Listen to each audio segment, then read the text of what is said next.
इशाअती ख़त इहो न मारुन रीत इब्न हयात पंवार। भाउ मुबारक हुजनि। तंहिं ॾींहुं तुंहिंजो मोकिलियल अदबी पर्चो तंद तंवार वठी पढ़ियमि त हिकु दोस्त अची निकितो। मुंहिंजे हथ मां पर्चो वठी अधु मुनो कलाक नज़र मां कढी वापसि करण वक़्तु टहक ॾेई चयईं, सिंध जे पोरे तमाम जो ख़ुदा निगहबान आहे। नांग मरी वियो, लीको अञा पियो कुटिजे। वराणियोमांसि, गुज़ारो तूं न ॾे, साफ़ ॻाल्हि कर।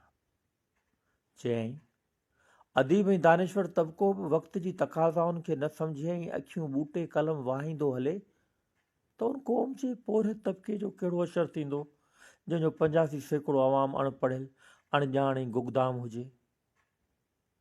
पुछोमांसि, इन पर्चे में कहिड़ो एटम बम नज़र आई जेको अवाम जे मफ़ादनि खे छीहो रसाईंदो?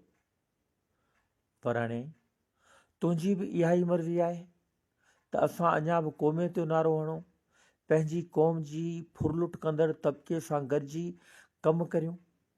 पोइ त ज़ालिम ऐं मज़लूम जो को फ़र्क़ु ई कीअं रहियो? वराणियोमांसि, असांजी क़ौम जो मथां तबिको बि त मज़लूम आहे। ग़ैर सिंधी क़ौम जो मथां तबिको त उनखे पीड़े पियो।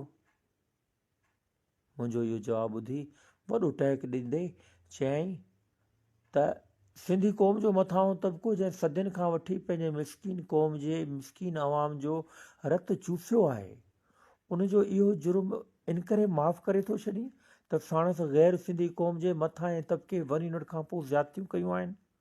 तुंहिंजो ज़मीर धरती ऐं आसमान जेतिरे ज़ाहिरी विछे सम्झण में मुंझी थो पवे।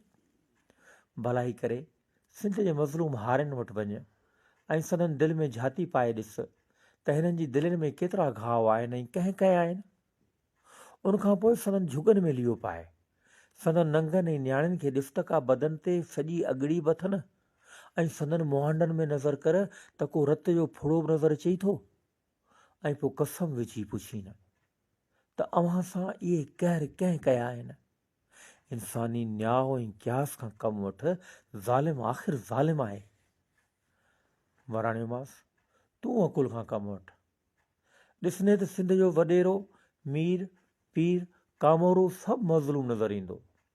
इन्हनि सां वॾियूं ज़्यादतियूं कयूं वयूं आहिनि। जेकॾहिं असां क़ौमी जदोजहद न करियूं हा त इहे बिल्कुलु तबाह थी वञनि हा, सॼी क़ौम तबाह थी वञे हा ऐं पोइ सिंधी क़ौम जो तारीख़ में नालो निशान बि न रहे हा। दूरंदेश थिए वसी निगाह सां ॾिस। वराणे, क़ौमी जदोजहद बिल्कुलु सही हुई। मक़सदु हो त पंहिंजे वतन खे पंहिंजे कब्ज़े में रखूं ऐं उनजा हक़ ऐं इख़्तियार असां वटि हुजनि। असीं पंहिंजो इंसाफ़ पाण करियूं ऐं पंहिंजी भलाई पाण सोचूं। पर वरी न टुटण खां पोइ बि तूं मीरनि, पीरनि ऐं वॾेरनि जी तबाही जो ज़िक्र करीं त इहा हैरत जी ॻाल्हि आहे। हर दौलतमंद तबिको ॿी क़ौम जे दौलतमंद तबिके जो भाउ आहे। हींअर बि गैर सिंधी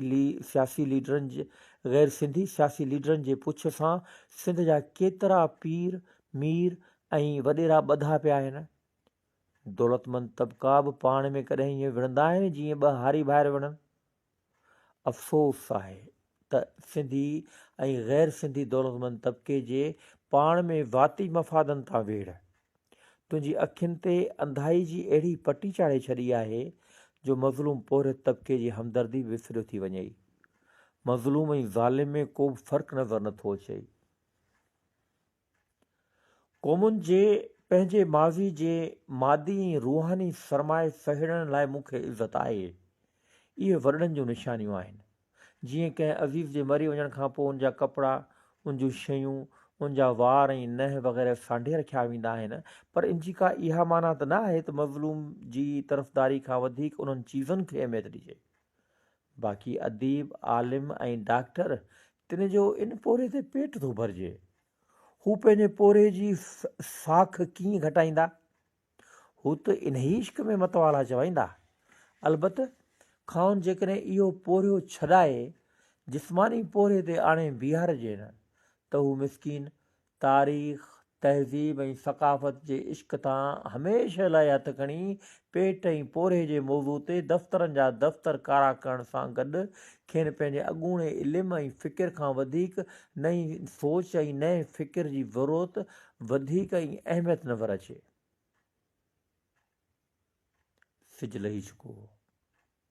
वञण वक़्तु टहिक ॾेई चयाईं, तुंहिंजो ज़मीर एतिरो त मरी चुको आहे जो तोखे सिंध जे 85% मज़लूम अवाम ऐं 15% फुरलुट कंदड़ तबिके जे विच में को बि फ़र्क़ु नज़र नथो अचे। मुंहिंजी इहा सुहिणी सलाह अथई त इन मुनाफ़िकी करण खां सिधो सौं कंहिं मीर पीर जो पघारदार एजेंट बणिजी कमु कर। इन में तोखे हीउ फ़ाइदो रसंदो त ज़मीर जी इन मलामत खां बची पवंदे जो हर हिक जे अॻियां मख जीअं मथो पिटींदो ऐं इहे सम्झाणियूं ॾींदो वती त सिंधी क़ौम जो ज़ालिम तबिको बि मज़लूम आहे। ईअं चई टप ॾेई उथियो ऐं जीए सिंध सां गॾु जीए अवाम जो नारो हणी रवानो थियो। हिन जे वञण खां पोइ आउं काफ़ी वक़्तु पंहिंजे मरम में ॿुॾी वियुसि। नोट एडिटर न भाउ, तुंहिंजे पर्चे सां तालुक़ु रखंदड़ मथीं गुफ़्तगू शाया करण लाइ मोकिलियां थो। शायदि इहा गुफ़्तगू मुंहिंजी या ॿियनि जी बि रहबरी करे त अजब न आहे।